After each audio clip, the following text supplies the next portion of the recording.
Anies Baswedan memakai politik identitas, menjual agama, menunggangi agama, menjual ayat, kan itu yang disematkan kepada Anies Baswedan.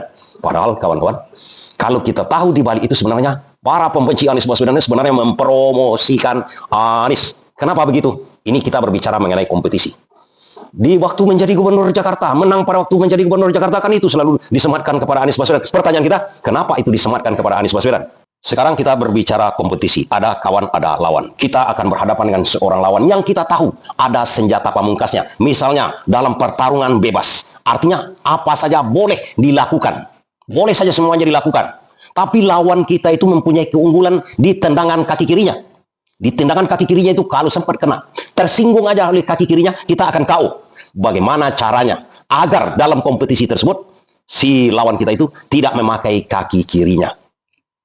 Maka akan kita narasikan bahwa kalau seorang petarung memakai kaki kirinya untuk bertarung, itu melanggar etik, tidak sopan sama sekali. Berarti dia berbuat curang. Kemenangan dia tadi nanti tidak sah. Gunanya agar tidak dipergunakannya ini pada waktu pertarungan. Takut nanti pertarungan itu berjalan tidak sah. Balik kita ke Pilkada Jakarta yang dimenangkan Anies Baswedan. Pertama kita lihat dulu, apa itu maksudnya politik identitas, jual ayat, jual agama. Begini kawan-kawan, lawan Anies pada waktu di Jakarta kemarin itu sudah mengetahui siapa Anies Baswedan ini. Siapa dia? Dia adalah orang yang sangat religius.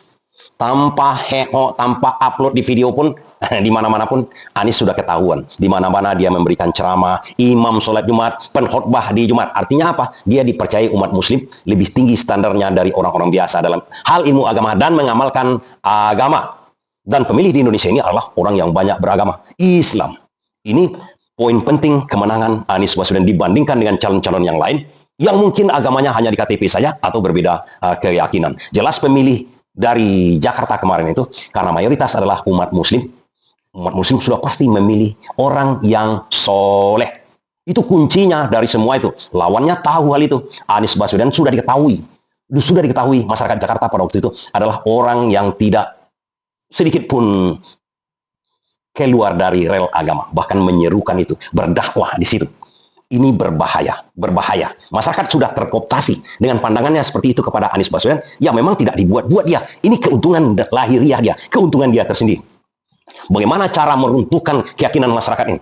Dibuatlah statement, diidentikanlah Anies Baswedan ini dengan grup-grup yang keras-keras dalam agama Islam, FPI, HTI.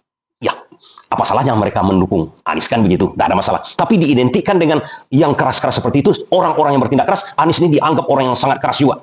Kan begitu, karena kemudian diidentikan lagi, dia sengaja itu memberikan ceramah, memberikan ini, padahal kita tahu Anies Baswedan ini orang yang soleh dari awal-awal, tidak dibuat-buat dia menjadi imam, karena dia didaulat. Tidak dibuat-buat dia mengkhotbah waktu hari Jumat, hari raya, Idul Adha, tidak dibuat-buat. Itu memang sudah dalam dirinya.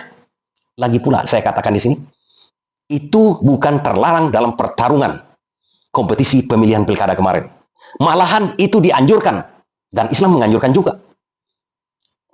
Memilih orang yang alim, orang yang betul-betul agamanya sudah ketakutan dengan tendangan kaki kiri tadi, maka dibuatlah sentimen seperti itu. Tapi begitu masyarakat tahu, ini hanya modus, trik, dan strategi dari pihak yang sudah dikalahkan sebelum bertanding oleh Anies Baswedan, akhirnya apa yang terjadi di Jakarta? Yang terjadi di Jakarta adalah Anies menang mayoritas. Padahal Anies dalam survei-survei di seluruh lembaga survei yang dibiayai oleh pihak-pihak tertentu, itu tak pernah di atas.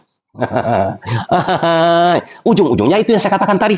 Kalau masyarakat tahu, rakyat Indonesia tahu, bukan hanya rakyat Jakarta saja, ini promosi kepada Anies Baswedan. Begitu dinarasikan, dihalu-halukan oleh para pembenci Anies Baswedan, ujung-ujungnya orang kan mencari tahu. Mana yang tidak tahu kan menonton konten ini. Oh, begitu rupanya. Rupanya para banjingan-banjingan kemarin itu, orang yang tidak punya otak lah itu yang menarasikan seperti itu. Dianggapnya keuntungan seseorang itu, keuntungan seseorang pemimpin itu soleh dan solehah, itu dianggap haram. Kan begitu ceritanya itu. Tapi begitu masyarakat yang Indonesia ini, ya beragamanya kebanyakan alim-alim kan. Saya misalnya, lebih suka saya memilih yang beragama lain itu yang alim, yang soleh, daripada yang beragama saya sendiri, yang becat. Anies Baswedan tidak. Dia beragama Islam, kemudian sesuai dengan agama yang kebanyakan di sini, soleh lagi. Tentu sudah klop ini. Itu senjata pamungkas, supaya jangan dijadikan oleh Anies Baswedan, supaya jangan dipergunakan oleh Anies Baswedan. Padahal itu seperti tendangan kaki kiri, tidak mungkin di acara pertarungan bebas, tidak mungkin tidak dipergunakan kan, karena sudah melekat pada dirinya. Jangan sampai ini narasi ini terdengar lagi sama kita ya.